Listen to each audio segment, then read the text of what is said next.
Bonsoir à toutes et à tous, jeudi 3 octobre, il est l'heure de l'info sur Puissance Télévisions. Dans l'actualité, ce soir, l'association des maires ruraux de Haute-Marne a relancé le dispositif Élus ruraux relais égalité ERRE. L'objectif, aider les personnes victimes de violences. À Chaumont, le concours Maison Fleurie a récompensé les plus beaux jardins et balcons de la ville. Nous partirons à la rencontre de Brigitte. Elle est arrivée 3e à ce concours dans la catégorie Jardin visible de la rue.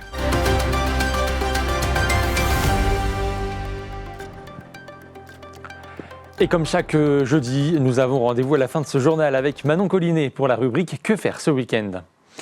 Je vous le disais donc au début de ces titres, hier soir, l'association des maires ruraux de Haute-Marne a relancé le dispositif ERRE mis en place depuis février 2022.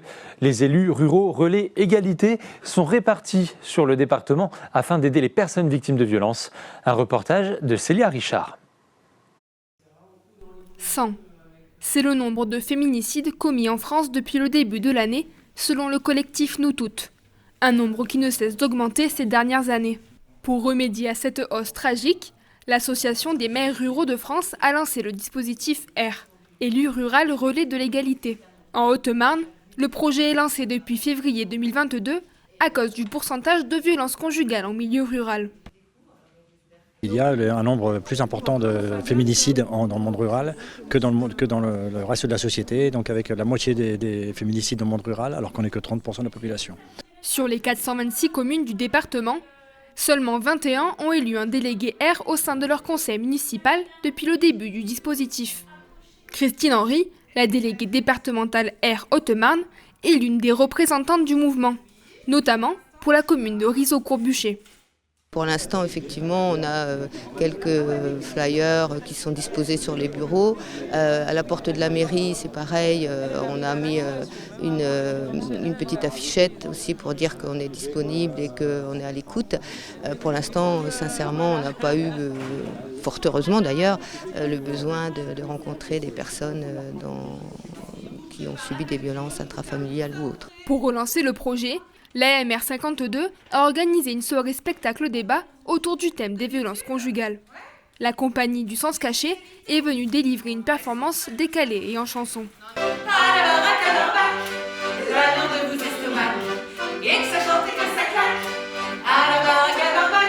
Après la représentation, une séance de débat et de discussion a eu lieu. Pourquoi avoir organisé cette soirée ? Comment est-ce que le thème de la pièce de théâtre a été choisi ? Quelles inspirations ? Quels sont les partenaires du dispositif ? Tous ces thèmes ont été abordés lors de cette table ronde. Le dispositif R est une main tendue aux personnes dans le besoin. Hommes ou femmes sont les bienvenus lorsqu'ils sont victimes de violences. Le 3919 est un numéro dédié aux violences intrafamiliales. À Chaumont, le concours Maison Fleurie a récompensé les plus beaux jardins et balcons de la ville. Brigitte est arrivée 3e dans la catégorie Jardin visible de la rue et s'est distinguée par ses fleurs colorées et ses légumes flamboyants. Depuis des années, elle consacre son temps à son jardin pour le transformer en véritable havre de paix.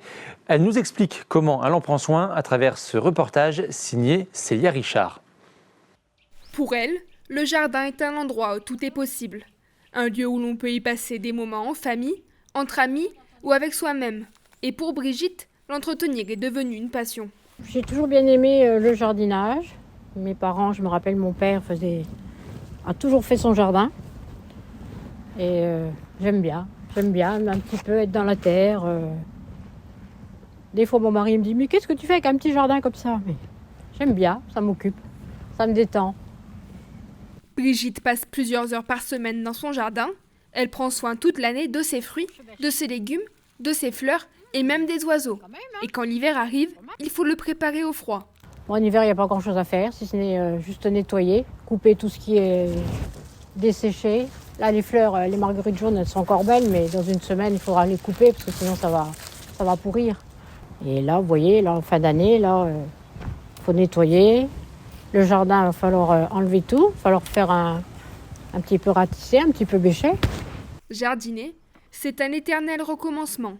Au printemps, on plante, en été, on entretient, et en hiver, on récolte et nettoie. Malgré la routine, Brigitte trouve toujours de quoi s'occuper et apprécie chaque moment passé dans son havre de paix. Grâce à ces 2 potagers, cette passionnée du jardin peut cultiver ses propres légumes et les consommer. Un avantage qui permet de manger bio à moindre coût. C'est surtout un plaisir en fait. Parce qu'on sait d'où ça vient, on sait comment ça va pousser. On sait qu'il n'y a pas trop d'engrais, que c'est bon à la santé. Alors, des bonnes petites carottes du jardin, courgettes et tomates. Mais celle-là, il va falloir que j'attende qu'elle mûrisse un petit peu. Je vais les mettre dans ma salle à manger. Et puis comme il va faire bon, elles vont prendre un petit peu de la couleur. Puis je pourrai les manger. Donc là, il n'y a pas grand-chose, hein, forcément. C'est la fin. C'est la fin de l'année pour le jardin, on va dire. Et parfois, même les fleurs sont comestibles. Et ça, vous savez ce que c'est? Les petites fleurs bleues. Alors ça, c'est des petites fleurs. Ça s'appelle de la bourrache.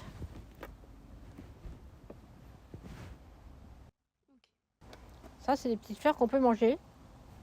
Oui. Quand on fait un petit plat d'entrée, on peut en mettre dedans. Alors les gens ils disent « Oh non, non, ça se mange pas ». Eh bien si, ça se mange. Brigitte a participé au concours Maison Fleurie organisé par la ville. Elle est arrivée 3e dans la catégorie Maison avec jardin très visible de la rue.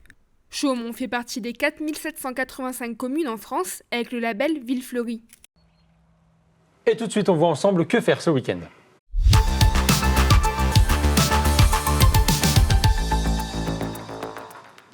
Bonsoir Manon. Bonsoir Nicolas. Comme chaque jeudi, on fait un point ensemble sur les événements phares de ce week-end. Alors, quels sont les temps forts? Eh bien Nicolas, je vous propose d'aller à Chaumont ce vendredi 3 octobre pour assister au premier match officiel du CVB 52. Le Chaumont Volleyball accueillera l'Alternat SPV. Cette saison, les Poitevins se sont dotés d'un joueur de renom et pas des moindres, le double champion olympique français Erwin Ngapet. Un joli moment de sport en perspective. Et si on souhaite passer un moment en famille?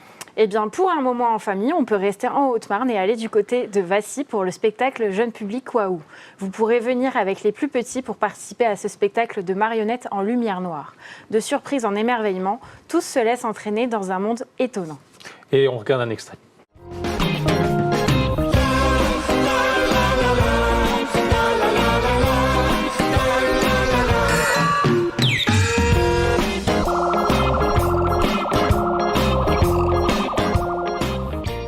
Pour découvrir cet événement, rendez-vous ce dimanche 6 octobre à 16h au sein de la salle de spectacle de la Forgerie.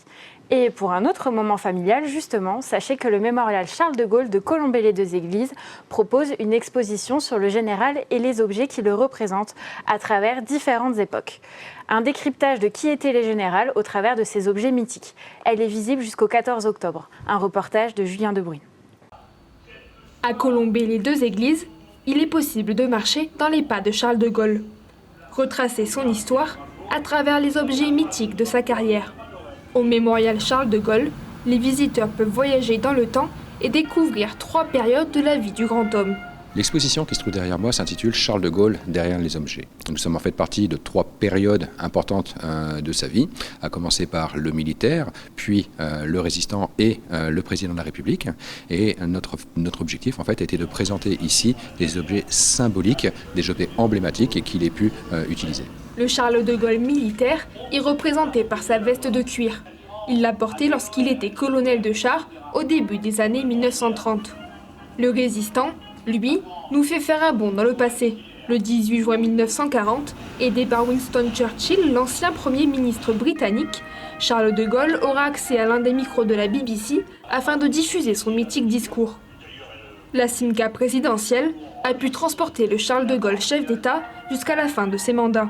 Il y a un début de parcours chronologique, puisque le tout premier objet qu'on peut découvrir ici, c'est le sabre qui a été remis à l'élève officier de Gaulle lorsqu'il est à Saint-Cyr sur cette période entre 1909 et 1912.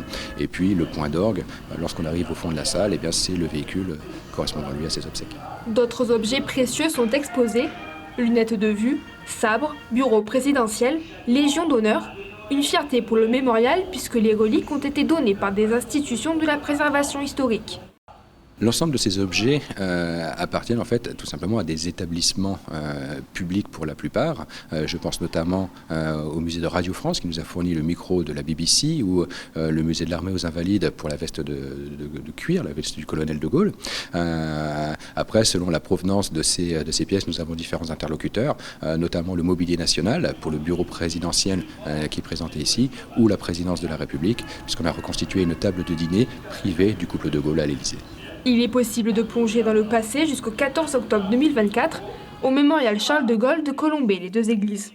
Et un reportage également signé par Cilia Richard. Manon, si on préfère l'aventure, est-ce qu'on a d'autres possibilités ? Oui Nicolas, il y a d'autres possibilités. Je te propose de nous arrêter du côté de Couvreau et de participer au Trail de la Cimentière. Plusieurs parcours sont disponibles, des bois de Couvreau en passant par les vignes champenoises. Les paysages ne manquent pas. Et on espère que le beau temps sera au rendez-vous pour les sportifs. Oui, tout à fait. On l'espère aussi pour les Journées européennes de la migration au lac du Der.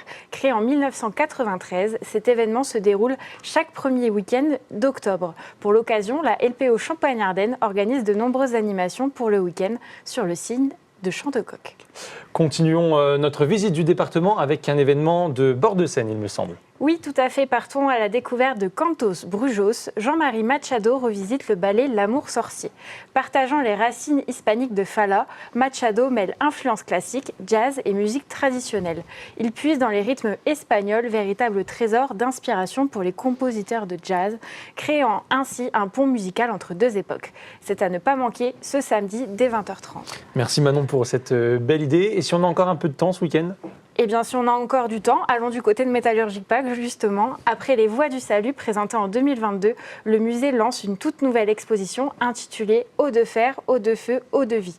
Cette dernière retrace l'histoire de la fonderie ainsi que le travail du fer sur notre territoire. Elle met en lumière l'importance historique du fer, un matériau essentiel qui a façonné notre industrie locale. Julien Debruyne. 2500 ans d'histoire et d'industrie sont racontés ici. Le 19 juillet dernier, l'exposition Eau de fer, eau de feu, eau de vie a fait son arrivée au Métallurgique Park. Dans cette dernière, la longue histoire de l'industrie est retracée à travers une grande carte au sol, plusieurs tableaux ou encore une dizaine de vidéos projetées. Cette exposition raconte un savoir-faire, un artisanat qui date de 750 avant Jésus-Christ. Il y avait sur le territoire tout un réseau de fonderies, qu'elles étaient tous liées et connectées, chacune avec leur spécificité et qu'elles maillaient complètement le territoire. Sur ce panneau, donc, on a la représentation ici de la vallée de la Marne. Et donc en partant du plus bas, Villiers-sur-Marne, plus en aval, Vitry-François, toutes les villes où il y avait une fonderie. Et donc ce qui montre qu'on était quand même sur une région qui était une industrie qui était implantée partout. L'exposition devrait être accessible jusqu'au 17 novembre et est ouverte du vendredi au dimanche de 14h30 à 18h30, hors vacances scolaires. Un week-end où on ne s'ennuiera pas. Merci beaucoup Manon, on te retrouve jeudi prochain. À jeudi.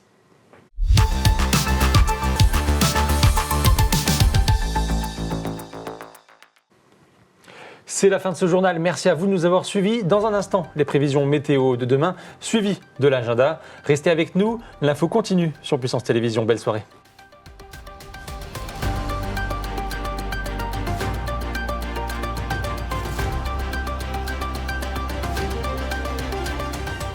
Toute l'actualité en continu à retrouver sur notre site internet et notre application mobile.